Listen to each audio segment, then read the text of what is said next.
Sevdiyin var? Yox. Mənə kim qız verər? Açıq danışaq. Nə valideynim var, nə arxa dayağım var.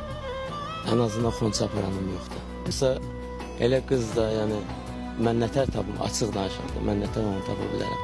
Nə evim var, nə maşınım var. Açıq danışaq, bu həyat onu tələb eləyir. Nə ev var, nə maşın var, kirayədə qalıram. Hansı xanım gəlib kirayədə özünü çürüdər. Açıq danışıram. Heç vaxt sevdiyin bir xanım olmuyor. Olun. Sonra? İstəmişik bir-birimizi. Sonradan o pula alınır, çəkir. Həyat başqa cürmüş. Pul idarə olunur. Həyat puldur. Səncə də? Doğrudan da həyat pulla idarə olunur. Pulun olmasa heç nə yenməz. Mən bunu açıqlasın deyirəm. Yəni pul olmasa mümkün deyil nəsə eləyəsən. Yəni ay deyirləri, yalan söhbətdir, pul olmasa belə eləyərəm, mümkün deyil. Gərək ya işləməlisən, ya da ki arxan olmalıdır ki nəsə eləyəsən. Yəni yaşamaq üçün də, yemək üçün də, hətta düşünürsən ki sevmək üçün də pul lazım. Bəli, pul lazımdır, bəli.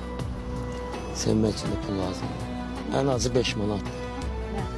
Gülün biri 5 manatdır. Mən ən azı bu 5 manatı tapıb aparıb gül verəsən, düz o gedir zibilliyə o gül. Amma yəni fakt onu aparıb verməlisən də ona. Ki o sənə görsün ki qayğı göstərsən. Ən azından aparmasın kinoteatra, o da 20 manat. O hardan tapasın 20 manat. Özün günə 20 manat qazanırsan.